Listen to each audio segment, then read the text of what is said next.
8 августка карата күндүн маанилүү жаңылыктары менен тааныштырабыз. Саламатсызбы?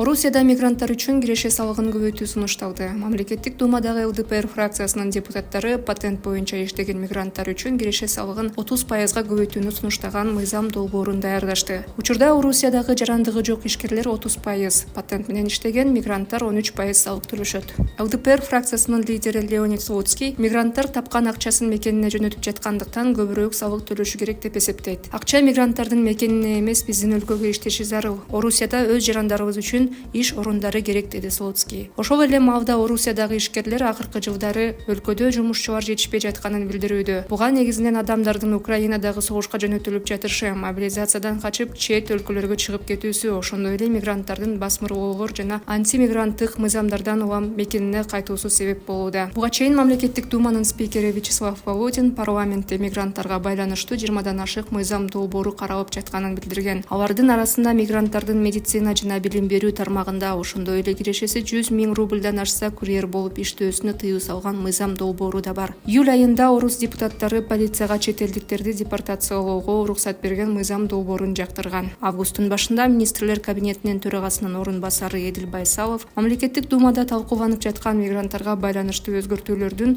кыргызстандыктарга тиешеси болбошу керектигин билдирген. ЭЭПтин негизги принциптерине ылайык биздин жарандар эмгек рыногунда эркин жана тең укукка ээ. Эгер башкача чечмелөөлөр же биздин жарандарды үчүнчү өлкөлөрдөн барган мигранттарга теңештирүүлөр болсо, биз үчүн элибизге ЭЭПке мүчө болуунун маанисин түшүндүрүү өтө оор болуп калат, деген Байсалов.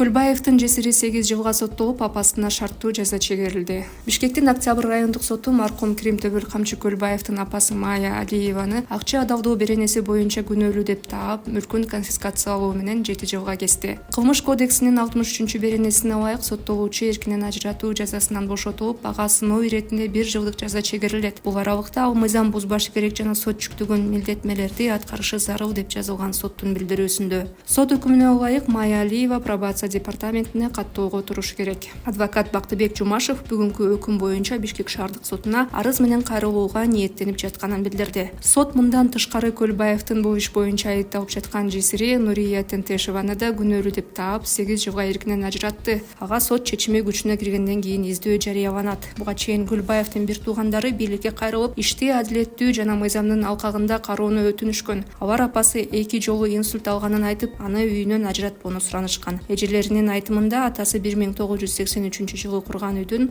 Камчы Көлбаевге тиешеси жок. Камчы Көлбаев Кыргызстандагы жана Борбор Азиядагы эң белгилүү кремтөбөлдөрдүн бири болгон. Аны мыйзамдагы уру деп атап келишкен. Көлбаев 2023 жылы 4 октябрда аны кармоо боюнча УКМКнын атайын операциясы маалында өлтүрүлгөн. Кийин атайын кызмат анын 1 миллиард долларга бааланган активдери камакка алынганын билдирген. Алардын арасында хан сарайлар, батирлер, эс алуу борборлору, ресторандар жана аңчылык кылуучу жерлер бар. Кримтөбөлдүн апасына жалпысынан 13, жубайына 5 кыймылсыз мүлк катталган.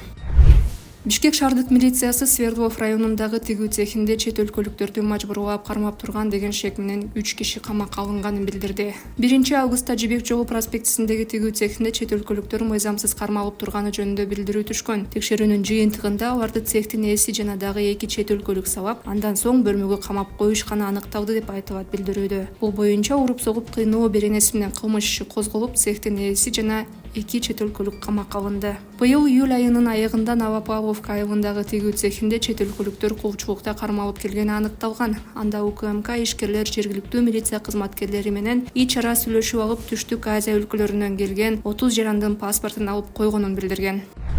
Бүгүн Париж Олимпиадасында грек-рим күрөшү боюнча кыргызстандык балбан азербайжандык Санан Сулеймановду 6-5 эсебинде жеңип, коло медаль тагынды. 77 кг салмакта күч сынашкан балбан алгачкы беттешинде Пан Америка оюндарынын жеңүүчүсү акшылык Камар Бейти 4-1 эсебинде жеңип, чейрек финалда казакстандык Демеу Жадыраевга 1-3 эсебинде утулуп калган. Казак балбаны финалга чыккандан кийин Махмудов көңүл жубатуучу беттешке катышуу укугуна ээ болду. Анда колумбиялык Алексис Муньосу 9-0 эсебинде утуп, коло медаль үчүн азербайжандык спортчу менен менен күрөштү. Ошондой эле кыргызстандык дагы бир балбан Үзүр Жусупбеков коло медаль үчүн беттеште Африка оюндарынын жана чемпионатынын жеңүүчүсү египеттик Мохаммед Кабырды 2-1 эсебинде утту. Акыркы упайды Үзүр алган үчүн коло медалга ээ болду. Грек-рим күрөшү боюнча 97 кг салмакта Париж олимпиадасына катышып жаткан Жусупбеков Кыргызстандын капчыгына 4-чү медалды алып келди. Буга чейин Акжол Махмудов менен Жоомон Шаршембеков коло, Мерим Жуманазарова күмүш медалга татыган. Ал арада Жусупбеков журналисттерге курган маегинде улуттук курамада психологдор менен диетологдор жок экенин билдирди. Чынын айтканда, бизде диетологдор менен психологдор жок. Балдары машыктыруучулар өзүбүз диетолог, психолог болуп калганбыз. Ага да каражат керек. Башка мамлекеттердики бар. Алар күрөш үчүн гана иштешет. Баарыбыз намаз окугандыктан диета, психологиялык маанай көбүбүздүкү жакшыраак. Анткени утсак да, утулсак да, Кудайга шүгүр, демек мындан кийинкисинде болот деп өзүнчө чечим чыгарып коебуз, деди Жусупбеков. Балбан мындан тышкары Париждеги беттештери жөнүндө айтып, эртең мененки күрөшүндө килемге алсырап чыкканын билдирди. Кечээ күрөшөрдө өзүмдү жаман сезип жаттым. Туура эмес тамактанып алып, жакпай калдыбы, алсырап күрөшүп жаттым. Эртең менен америкалык менен алсырап күрөштүм. Түштөн кийин бир аз жакшы болуп калдым, деди ал. Мурдагы санариптик өнүктүрүү министри Дыйканбаев тилкат менен абактан бошотулду. Адвокат Кайсын Абакиров 7 августта Бишкектин 1-май райондук соту мурдагы санариптик өнүктүрүү министри Адвокат Кайсын Абакиров 7 августта Бишкектин 1-май райондук соту мурдагы санариптик өнүктүрүү министри Азамат Дыйканбаевдин башкаруу чарасын өзгөрткөнүн билдирди. Анын аракетинде кылмыштын курамы жок болгондуктан кылмыш иши токтотулат деп ишенебиз, деди Абакиров. Анын айтымында Дыйканбаев бажы кызматынын маалымат системасына кирүү мүмкүнчүлүгүн пайдаланып, товарларды экспорттоо боюнча мыйзамсыз аракеттерди жасаган деп айыпталууда. Белгилей кетүүчү нерсе, Дыйканбаев 2024-жылдын 17-майынан бери камакта жана бүгүнкү күнгө чейин Дыйканбаевдин катышуусунда бир дагы тергөө иши жүргүзүлгөн эмес. Муну кыйноого тетесе болот, деп билдирди Абакиров. Бишкектин 1-май райондук сотунан клубко Дыйканбаев кылмыштык ирешелерди адалдоо беренеси боюнча айыпталып жатканын билдиришти. УКМК Азамат Дыйканбаевди 2021-жылдын майында өзгөчө ири өлчөмдө пара талап кылууга шектеп кармаган. Ошол эле күнү ал санариптик өнүктүрүү министри кызматынан бошотулган. Ал бул кызматта 2 жума гана иштеген. 2022-жылы февралда жактоочу Дыйканбаев бул иш боюнча акталганын билдирген.